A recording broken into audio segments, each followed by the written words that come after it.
അതല്ലാതെ സ്വയം മാർഗദർശനം ഉണ്ടാക്കി എന്നുള്ളതല്ല, ഒരിക്കലും വേർപെടുത്താൻ പാടില്ല എന്നാണല്ലോ. അതായത് സ്ത്രീയെ പുരുഷനും വിവാഹം കഴിഞ്ഞാൽ ഒരിക്കലും വേർപെടുത്താൻ പാടില്ല എന്നുള്ള നിയമം അപ്രായോഗികമായിട്ട് ക്രിസ്ത്യൻ മാരേജ് ഡിസൊല്യൂഷൻ ആക്ട് കൊണ്ടുവരേണ്ടി വന്നില്ലേ? എന്തേ കാരണം? ആ ആക്ടിൽ തന്നെയുള്ള പ്രശ്നങ്ങളെക്കുറിച്ചുള്ള ചർച്ചകളാണല്ലോ ഇന്ന് നടന്നുകൊണ്ടിരിക്കുന്നത്. അപ്പോൾ അപ്രായോഗികമായ നിയമങ്ങൾ, മനുഷ്യരുടെ കൈകടത്തലുകളുണ്ടായതാണ്, അപ്രായോഗികമായ നിയമങ്ങൾ ഉണ്ടായി. ഇതെല്ലാമാണ് പ്രശ്നം. അതാണ് ഞാൻ സൂചിപ്പിച്ചത്, കൃത്യമായ മാർഗദർശനം. ആ കൃത്യമായ മാർഗദർശനം നമുക്ക് കിട്ടണമെങ്കിൽ ഖുർആനെന്നും റസൂലുള്ളാഹി സ്വല്ലല്ലാഹു അലൈഹി വസല്ലമയുടെ സുന്നത്തുകളിൽ നിന്നും മാത്രമേ കിട്ടുള്ളൂ എന്നുള്ളതാണ് വാസ്തവം എന്നാണ് സൂചിപ്പിച്ചത്. സഹോദരങ്ങളെ, 12 മണിയായി. ഇനി ഓഡിയൻസിൽ നേരത്തെ സഹോദരൻ എണീറ്റുണ്ടായിരുന്നു ബൈജു, അദ്ദേഹത്തിൻ്റെ ചോദ്യവും ഈ സ്ലിപ്പിലുള്ള 2 ചോദ്യവും മാത്രമേ ഉണ്ടാവുള്ളൂ. പിന്നെ നമുക്ക് ഒരുപാട് സംശയങ്ങൾ ഉണ്ടാവും. ഇതൊരു തുടക്കം മാത്രമാണ്, അല്ലെങ്കിൽ തുടർച്ച മാത്രമാണ്. ഇസ്ലാമിനെ കുറിച്ചോ കമ്പാരിറ്റീവ് റിലീജിയനെ കുറിച്ചോ എന്തെങ്കിലും നിങ്ങൾക്ക് അറിയണമെന്നുണ്ടെങ്കിൽ നിങ്ങൾക്ക് നിച്ച് ഓഫ് ട്രൂത്തുമായി ബന്ധപ്പെടാം. ഏത് വിധത്തിലും സഹായിക്കാൻ നിച്ചിന് എല്ലാ സൗകര്യങ്ങളും ഉണ്ട്. കോഴിക്കോട് ഇടിയങ്ങരയിലും കൊച്ചിയിലെ കലാഭവൻ റോഡിലും നിച്ചിൻ്റെ ഓഫീസുകളുമുണ്ട്. അതല്ലാതെ മറ്റ് സ്റ്റാളുമായി ബന്ധപ്പെട്ടാലും കൂടുതൽ വിവരങ്ങൾ അറിയാൻ കഴിയും.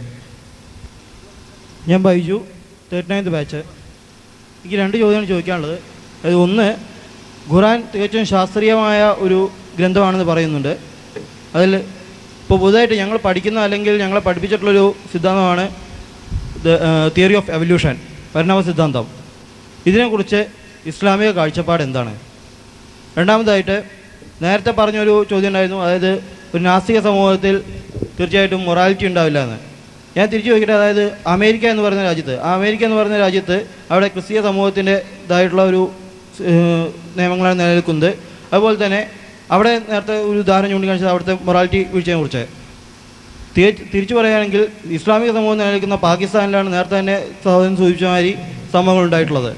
അപ്പോൾ നാസ്തിക സമൂഹങ്ങൾ, ഞാൻ ചോദിക്കുന്നത്, നാസ്തിക സമൂഹങ്ങളിൽ തന്നെ അവർക്ക് ആവശ്യമായിട്ടുള്ള നിയമങ്ങൾ ഓരോ ഗവൺമെൻറ്റും ഉണ്ടാക്കുകയാണെങ്കിൽ ആ ഗവൺമെൻറ് നിയമങ്ങളനുസരിച്ച് പാലിക്കപ്പെടാതെ മനുഷ്യൻ നടക്കുന്നതുകൊണ്ടല്ലേ ഈ രീതിയിലുള്ള പ്രശ്നങ്ങൾ ഉണ്ടാകുന്നത്. അതാത് സമൂഹങ്ങളുടെ നിയമങ്ങൾ അനുഷ്ഠിക്കുകയാണെങ്കിൽ ഏത് നാസ്തിക സമൂഹത്തിലായി കഴിഞ്ഞാലും മനുഷ്യൻ മൊറാലിറ്റി കീപ്പ് ചെയ്യാൻ കഴിയില്ലേ? സുഹൃത്തിൻ്റെ ഒന്നാമത്തെ ചോദ്യം തിയറി ഓഫ് എവല്യൂഷനെ കുറിച്ചാണ്. അതിന് ഇസ്ലാം അങ്ങനെ നോക്കിക്കൊള്ളുന്നു. ഒന്നാമതായി തന്നെ പറയട്ടെ, തിയറി ഓഫ് എവല്യൂഷൻ അത് ഒരു പിന്നെ അംഗീകരിക്കപ്പെട്ട സിദ്ധാന്തമാണെന്നുള്ള രൂപത്തിലാണ് സുഹൃത്തിൻ്റെ സംസാരം. ഇപ്പം സ്റ്റീഫൻ ജെ ഗോൾഡാണല്ലോ അറിയപ്പെടുന്ന ഏറ്റവും വലിയ, ഇന്ന് ജീവിച്ചിരിക്കുന്ന ഏറ്റവും വലിയ എവല്യൂഷനിസ്റ്റ്. അദ്ദേഹത്തിൻ്റെ ലേഖനങ്ങളിൽ തന്നെ എവല്യൂഷൻ വിശദീകരിക്കപ്പെടുന്ന പല കാര്യങ്ങളും നമ്മുടെ വരുതിക്കുള്ളിലുള്ളതല്ല എന്ന് വിശദമാക്കിയിട്ടുണ്ട്. ഇപ്പോൾ എവർ സിൻസ് ഡാർവിൻ എന്ന പുസ്തകം അദ്ദേഹത്തിൻ്റെ പുതിയ വർക്കാണ്. എവർ സിൻസ് ഡാർവിൻ എന്ന പുസ്തകം സ്റ്റീഫൻ ജെ ഗോൾഡിൻ്റെ. അപ്പോൾ എന്താ, പല കാര്യങ്ങളും എവല്യൂഷൻ നമ്മൾ മുന്നോട്ട് വെക്കുന്ന പല കാര്യങ്ങളും പരീക്ഷണാത്മകമല്ല, നമ്മുടെ ചിന്തയിൽ രൂപമെടുക്കുന്ന ചില സിദ്ധാന്തങ്ങൾ മാത്രമാണ് എന്നാണ്. എവല്യൂഷൻ്റെ കാര്യമായിട്ടുള്ള തെളിവെന്താ? ഫോസിൽ തെളിവുകളാണല്ലോ. ഫോസിൽ തെളിവുകളെ ഇങ്ങനെ നമുക്ക് ഫോസിൽ തെളിവുകൾ എത്രത്തോളം വിശ്വാസയോഗ്യമാണ്? ഫോസിൽ തെളിവെന്താ?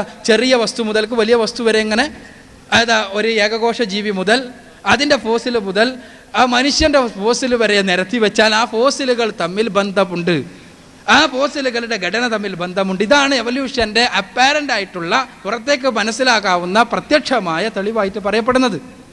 ബാക്കിയെല്ലാം സിദ്ധാന്തങ്ങളാണ്. ഈ ഫോസിൽ തെളിവിൻ്റെ അടിസ്ഥാനരാഹിത്യം നിങ്ങളൊന്ന് ചിന്തിച്ചു നോക്കുക. ഇപ്പോൾ ഈ ഭൂമി ആകെ നശിച്ചു എന്ന് വിചാരിക്കുക. എന്തോ ഒരു പ്രകൃതിക്ഷോഭത്തിൽപ്പെട്ട് ഭൂമി ആകെ നശിച്ചു. ഭൂമി നശിച്ചു പോയി, അല്ല ഷൂമാക്കർ ലേവ്യം വന്ന് ഇടിച്ചിട്ടാണെന്നെങ്കിലും വിചാരിക്കുക. ഭൂമി നശിച്ചു. അങ്ങനെ കുറേ കാലം കഴിഞ്ഞ് വേറെ ഏതോ ഒരു ഗ്രഹത്തിലെ ജീവികൾ ഭൂമിയിൽ വന്നിട്ട് എക്സ്കവേഷൻസ് നടത്തുന്നു. എക്സ്കവേഷൻ നടത്തുമ്പോൾ അവർക്ക് കിട്ടുന്നത് നമ്മുടെ മനുഷ്യർ ഉപയോഗിച്ച വാഹനങ്ങളുടെ ഫോസിലാണ്. ആ വാഹനങ്ങൾക്ക് ഒരു സീക്വൻസ് ഉണ്ട്, ഒരു സീരീസ് ഉണ്ട് അല്ലേ? അവരിങ്ങനെ ആ സീരീസിൽ വെക്കുന്നു. ഒരു ചക്രമുള്ള സൈക്കിള് നമ്മൾ ഭാരത് സർക്കസുകാരന് ഉപയോഗിക്കുന്ന, പിന്നെ 2 ചക്രമുള്ള സൈക്കിള്, പിന്നെ 3 ചക്രമുള്ള സൈക്കിൾ, അതോടൊപ്പം തന്നെ മോട്ടോർ സൈക്കിള്, ലൂന, പിന്നെ സ്കൂട്ടർ, അങ്ങനത്തെ വ്യത്യസ്ത പരിണാമ വൃക്ഷം. എന്നിട്ട് ആ വൃക്ഷം ഇങ്ങനെ വെച്ചിട്ട് അയാൾ വിശദീകരിക്കാമെന്ന് വിചാരിക്കുക. ഒരു സൈക്കിളുള്ള പിന്നെ അവസ്ഥയിൽ നിന്ന് ഇങ്ങനെ പോയിക്കൊണ്ടിരിക്കുമ്പോൾ പലതവണ വീണതുകൊണ്ടും പല പ്രശ്നങ്ങളുള്ളത് കൊണ്ട് 2 ചക്രമാവുകയും വീണ്ടും ചെരിഞ്ഞു വീണപ്പോൾ 3 ചക്രമുള്ള സൈക്കിളാവുകയും കയറ്റം വന്നപ്പോൾ ലൂനയായി മാറുകയും ആ ലൂനയിൽ നിന്ന് തന്നെ പിന്നെ വ്യത്യസ്ത വലിയ സ്കൂട്ടറുകൾ ഉണ്ടാവുകയും അങ്ങനെ പോയി കാറായി, ബസ് അങ്ങനെ പോയിക്കൊണ്ടിരിക്കുമ്പോൾ സമുദ്രത്തിന് മുന്നിലെത്തി. അങ്ങനെ പരിണാമവൃക്ഷം 2ആയി പിരിഞ്ഞ് ഒന്ന് ബോട്ടായും മറ്റൊന്ന് എയറോപ്ലെയിനായും ആകാശത്തിലേക്ക് പോയി എന്ന് വിശദീകരിച്ചാൽ നല്ലൊരു എക്സ്പ്ലനേഷനാണ്. അതൊരു നല്ല എക്സ്പ്ലനേഷനാണ്, സുന്ദരമായ എക്സ്പ്ലനേഷനാ. എന്താ ഫോസിൽ തെളിവില്ലേ? 1 ചക്രമുള്ളതില്ലേ? ഉണ്ട്. 2 ചക്രമുള്ളതില്ലേ? ഉണ്ട്. എന്താ പിന്നെ പെട്രോൾ എഞ്ചിനും ഡീസൽ എഞ്ചിനും തമ്മിൽ ബന്ധമല്ലേ? ഉണ്ട്. 1 പിസ്റ്റണുള്ള, 2 പിസ്റ്റണുള്ള, 3 പിസ്റ്റണുള്ള, 4 പിസ്റ്റണുള്ള എഞ്ചിനുകൾ തമ്മിൽ ബന്ധമല്ലേ? ഉണ്ട്. ഇതിൻ്റെ എല്ലാം മെക്കാനിസം അടിസ്ഥാനപരമായി ഒന്നല്ലേ? ആണ്. സുന്ദരൻ വിശദീകരണം. പക്ഷെ നമുക്കറിയാം ഇത് വിഡ്ഢിത്തമാണ്. ഇത് സത്യത്തിൽ ഫോസിൽ തെളിവിന്റെ വിഡ്ഢിത്തത്രയേ ഉള്ളൂ. വേറെ പരിണാമത്തിൽ പിന്നെ സ്പീഷീസിനകത്തുള്ള പരിണാമത്തെ 100% നിഷേധിക്കുന്ന ആളല്ലേയുള്ളവൻ. പക്ഷേ നമ്മൾ മനസ്സിലാക്കേണ്ടത് ഫോസിൽ തെളിവുകളുടെ ദുർബലമായ അടിത്തറയിൽ മാത്രം സ്ഥാപിക്കപ്പെട്ട ജീവപരിണാമത്തെ മതത്തിനെതിരെയുള്ള ഒരായുധമായി ഉപയോഗിക്കുന്നതിൻ്റെ അടിസ്ഥാനരാഹിത്യമാണ്. അപ്പോൾ അതുകൊണ്ട് തന്നെ ജീവപരിണാമം 100% സ്വീകരിക്കപ്പെട്ടിട്ടില്ല. അത് സ്വീകരിക്കപ്പെട്ടു എന്ന് വരുത്തി തീർക്കേണ്ടത് ചിലർ ആവശ്യമാണ് എന്നുള്ളത് കൊണ്ട് അവരങ്ങനെ വരുത്തിക്കൊണ്ട് നടന്നോട്ടെ എന്നാണ് എനിക്ക് സൂചിപ്പിക്കാറുള്ളത്. 2ാമത്തെ ചോദ്യം മൊറാലിറ്റിയെക്കുറിച്ചാണ്. മൊറാലിറ്റിയെക്കുറിച്ച് ഇവിടെ പറഞ്ഞ അമേരിക്കനെ പറ്റി പറഞ്ഞപ്പോൾ അദ്ദേഹത്തിന് വല്ലാതെ പ്രയാസം ഉണ്ടായെന്നാണ് തോന്നുന്നത്. കാരണം അമേരിക്ക എന്ന് പറഞ്ഞാൽ ക്രിസ്ത്യൻ രാജ്യമല്ലേ എന്നാണ്. ശരി, എന്താണ് നമ്മുടെ മൊറാലിറ്റി? എന്താകണം? അപ്പം നമുക്ക് എന്താ ഇപ്പം ഇന്ത്യയിലെ കേരളത്തിലെ നിരീശ്വരവാദ പ്രസ്ഥാനം നമുക്ക് എടുക്കാമല്ലോ. ദൈവമില്ല എന്ന് പറയുന്നവരെ കുറിച്ചുള്ള നേരത്തെ ചോദ്യം. നിരീശ്വരവാദ പ്രസ്ഥാനത്തിൻ്റെ 2000 മാർച്ച് മാസത്തിലെ യുക്തി വിചാരം മാസിക, യുക്തി വിചാരം പുതിയ മാസിക, അതിൽ നിങ്ങളെടുത്ത് വായിച്ചു നോക്കുക. എന്താകണം യുക്തിവാദിയുടെ മൊറാലിറ്റി, സദാചാരം എന്ന് വിശദീകരിക്കുന്നുണ്ട്. സെക്സിനോടുള്ള യുക്തിവാദിയുടെ സമീപനം എന്താകണമെന്നും വിശദീകരിക്കുന്നുണ്ട്. എന്താ പറയുന്നതെന്ന് വെച്ചാൽ, ഉഭയകക്ഷി സമ്മതപ്രകാരമാണെങ്കിൽ സ്വവർഗരതിയോ അതല്ലാത്ത രൂപത്തിലുള്ള രതികളോ ഒരിക്കലും ഒരു യുക്തിവാദിക്ക് എതിർക്കുവാൻ സാധ്യമല്ല. അടുത്ത് വായിച്ചു നോക്കുക. തൃശ്ശൂരിൽ പിന്നെ കുറ്റിപ്പുഴ നഗരിൽ നിന്ന് പുറത്തിറങ്ങുന്ന യുക്തി വിചാരം മാസിക. കുറ്റിപ്പുഴനെ നമ്മൾ പരിചയപ്പെടുത്തേണ്ടതില്ലല്ലോ. കുറ്റിപ്പുഴ നഗരിൽ നിന്ന് പുറത്തിടുന്ന യുക്തി വിചാരം മാസിക അതുകൾക്ക് വാങ്ങിട്ട് 5 ഉറുപ്പിക വില. അപ്പോൾ ഇതിൽ യുക്തിവിചാരത്തിൻ്റെ ഇന്നത്തെ മൊറാലിറ്റിയാണ് ഈ പറയുന്നത്. ഈ മൊറാലിറ്റിയാണ് 70കളിൽ ആര് സ്വീകരിച്ചത്? അമേരിക്ക സ്വീകരിച്ചത്, അമേരിക്കയിലെ യുവാക്കൾ സ്വീകരിച്ചത്. നമ്മളതിനെ വിളിച്ച ഹ്യൂമണിസം. ഇനി ഹ്യൂമണിസത്തിനെ കുറിച്ച് പഠിക്കണം നിങ്ങൾക്ക്. ഹ്യൂമണിസ്റ്റുകൾ ഞങ്ങളാണ് എന്നാണ് ഇവിടുത്തെ യുക്തിവാദികൾ അവകാശപ്പെടുന്നത്. എഡമറഗിൻ്റെ നേതൃത്വത്തിലുള്ള ഇന്ത്യൻ യുക്തിവാദി സംഘത്തിൻ്റെ 6ാം അഖിലേന്ത്യാ സമ്മേളനം ഉദ്ഘാടനം ചെയ്യാനെത്തിയത് ഇന്ന് ജീവിച്ചിരിക്കുന്ന ഹ്യൂമണിസ്റ്റ് പ്രസ്ഥാനത്തിൻ്റെ ബ്രിട്ടനിലെ നേതാവ് വനിതയായ ബാർബാറ സ്മോക്കറായിരുന്നു. അവരെഴുതിയ ഹ്യൂമണിസം എന്ന് പറഞ്ഞ പുസ്തകമുണ്ട്, എടുത്ത് വായിച്ചു നോക്കുക. എന്താണ് യുക്തിവാദത്തിൻ്റെ നിരീശ്വരത്വത്തിൻ്റെ മൊറാലിറ്റി? അതിൽ പറയുന്നത് എന്താണെന്ന് വെച്ചാൽ, ഇതാ ഹ്യൂമണിസ്റ്റുകൾ ആദ്യമായി ലണ്ടനിലൂടെ പ്രകടനം നടത്തിയത് എന്തിനു വേണ്ടിയായിരുന്നു? എന്തിനാ? ഈ സ്വവർഗരതി നിരോധിക്കപ്പെടുന്ന സ്വവർഗരതിയുടെ നിരോധം വ്യക്തമാക്കുന്ന നിയമമുണ്ടായിരുന്നു ഇംഗ്ലണ്ടിൽ.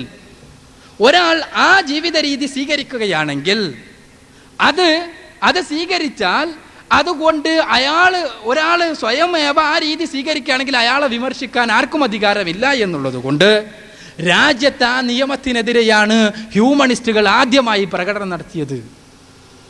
ഹ്യൂമണിസ്റ്റുകൾ ഒരു പ്രസ്ഥാനം എന്നുള്ളവർക്ക് ആദ്യമായി പ്രകടനം നടത്തിയത് എന്തിനാ? സ്വവർഗരതിക്കു വേണ്ടി. അവരുടെ വീക്ഷണത്തിൽ അത് ശരിയായിരുന്നു. എന്താ?